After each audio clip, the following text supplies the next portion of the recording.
हर दिन जिंदगी हमें एक खाली पन्ना देती है, लेकिन अपनी सफलता लिखने की बजाय हम अक्सर उस पन्ने को जलन, गुस्से और नकारात्मकता से भर देते हैं। और अंत में जब पन्ना खत्म हो जाता है तो मौका भी चला जाता है। एक बार की बात है, एक साधारण गांव की औरत थी, दिल से नेक पर स्वभाव से थोड़ी ईर्ष्यालु। एक दोपहर जब वह अपने आंगन में काम कर रही थी, तभी एक बूढ़ा अजनबी उसके घर आया। वह थका और प्यासा लग रहा था। औरत ने तुरंत उसे बिना कुछ पूछे पानी ला दिया। पानी पीकर बूढ़ा मुस्कुराया और बोला, क्या तुम जानती हो मैं कौन हूं? औरत ने सिर हिलाया। मैं मृत्यु का दूत हूं। आज मैं तुम्हारी जान लेने आया था। औरत सहम गई, उसका शरीर कांपने लगा। लेकिन फिर वह बोला, तुम्हारी दया ने मुझे छू लिया है, इसलिए मैं तुम्हें एक मौका दूंगा। ये भाग्य की किताब लो। इसके अंदर एक पन्ना है जिस पर तुम्हारा नाम लिखा है। जो भी तुम वहां लिखोगी वही सच हो जाएगा। औरत के हाथ उत्साह से कांपने लगे। भाग्य बदलने का ऐसा अवसर किसी इंसान को नहीं मिलता। उसने किताब खोली। पहले पन्ने पर लिखा था, तुम्हारी सहेली को जल्द ही खजाना मिलेगा। उसका दिल ईर्ष्या से भर गया।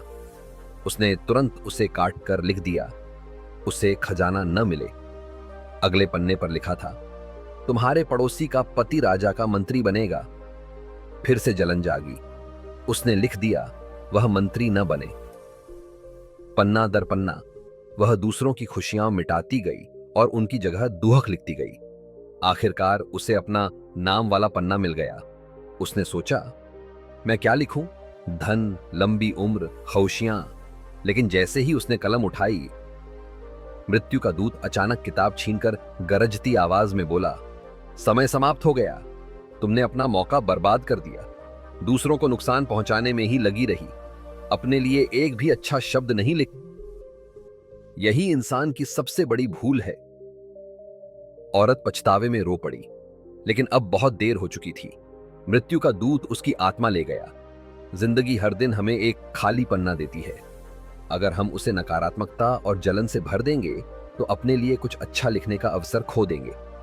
अगर तुम दूसरों का भला नहीं कर सकते तो कम से कम उनके लिए बुरा मत चाहो। असली इंसानियत यही है कि हम अपना ध्यान अपनी प्रगति पर लगाएं, न कि किसी और की बर्बादी पर। अगर यह कहानी तुम्हारे दिल को छू गई तो एक पल रुककर सोचो, क्या हम भी अपनी जिंदगी के पन्ने बेकार कर रहे हैं, दूसरों का नुकसान चाहने में बजाय अपनी जिंदगी बनाने के? अगर तुम्हें यह कहानी पसंद आई तो कमेंट में खाली पन्ना लिखो और चैनल को लाइक, शेयर और सब्सक्राइब करना मत भूलो।